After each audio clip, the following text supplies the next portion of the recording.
Assalamualaikum warahmatullahi wabarakatuh. Hey everyone, welcome to my YouTube channel. For the first, introduction myself. Nama saya Ayu Raudatul Jannah dengan nomor induk mahasiswa 21104030029 dengan absen 24, mahasiswi Prodi Pendidikan Islam Anak Usia Dini, Fakultas Ilmu Tarbiyah dan Keguruan, UIN Sunan Kalijaga, Yogyakarta 2021. Tujuan dibuatnya video ini guna memenuhi tugas akhir ujian akhir semester 1 pada mata kuliah Pancasila yang diampu oleh dosen saya, yaitu Bapak Dr. Hamim. Pada kesempatan ini pula, saya akan membawakan sebuah materi tentang pengantar pendidikan Pancasila yang nanti di dalamnya akan menjelaskan tentang sebuah materi, yaitu menelusuri konsep dan urgensi pendidikan Pancasila. Menelusuri konsep dan urgensi pendidikan Pancasila. Dalam perjalanan sejarah bangsa Indonesia, sesungguhnya nilai-nilai Pancasila sebagai pandangan hidup bangsa sudah terwujud dalam kehidupan bermasyarakat sejak sebelum Pancasila sebagai dasar negara dirumuskan dalam satu sistem nilai. Sejak zaman dahulu, wilayah-wilayah di Nusantara ini mempunyai beberapa nilai yang dipegang teguh oleh masyarakat. Sebagai contoh, percaya kepada Tuhan dan toleran, 2 gotong royong, 3 musyawarah, 4 solidaritas atau kesetiakawanan. Gotong royong didasarkan atas semangat kebersamaan yang terwujud dalam semboyan filosofi hidup bangsa Indonesia, yaitu berat sama dipikul, ringan sama dijinjing. Konsekuensinya, pihak yang mampu harus mendukung pihak yang kurang mampu dengan menempatkan posisi pemerintahan sebagai mediator untuk menjembatani kesenjangan tersebut. Pajak sebagai solusi untuk kesenjangan tersebut. Nilai-nilai Pancasila berdasarkan teori kausalitas yang diperkenalkan oleh Noto Negoro sebagai berikut. 1. Kausa materialis, 2. Kausa formalis, 3. Kausa efisien, dan yang terakhir kausa finalis. Hal tersebut merupakan penyebab lahirnya negara kebangsaan Republik Indonesia. Maka, penyimpangan terhadap nilai-nilai Pancasila dapat berakibat terancamnya keberlangsungan negara. Munculnya permasalahan yang mendera Indonesia memperlihatkan telah tergerusnya nilai-nilai Pancasila dalam kehidupan bermasyarakat, berbangsa, dan bernegara.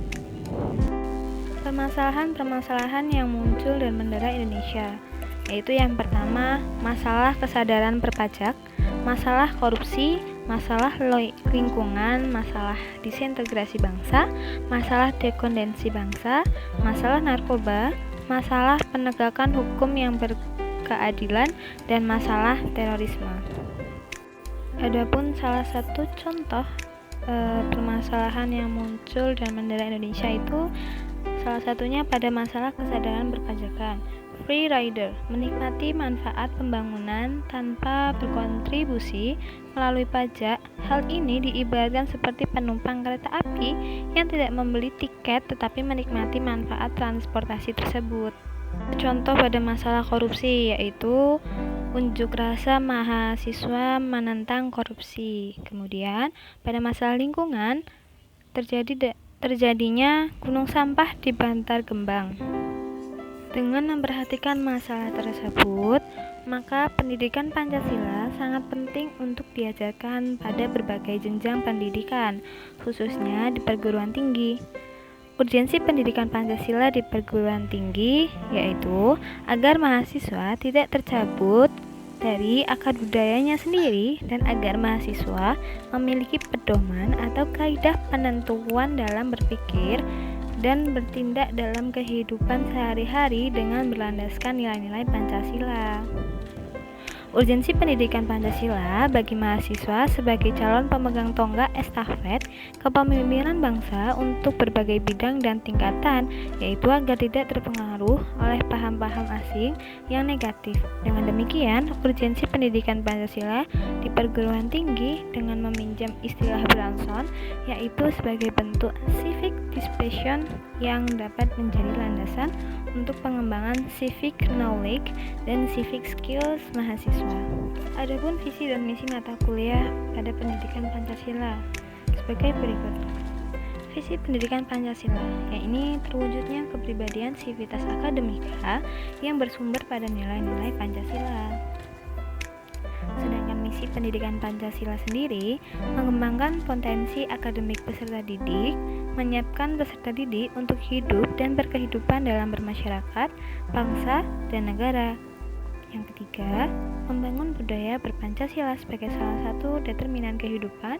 Dan yang terakhir, mengkaji dan mengembangkan pendidikan Pancasila sebagai sistem pengetahuan terintegrasi atau disiplin ilmu sintetik atau sintetik disiplin sebagai misi akademik.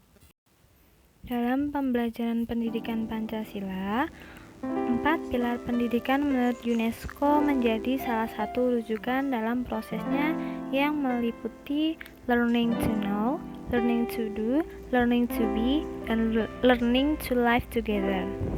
Tiba di penghujung video tentang pengantar pendidikan Pancasila yang membahas tentang materi menelusuri konsep dan urgensi pendidikan Pancasila.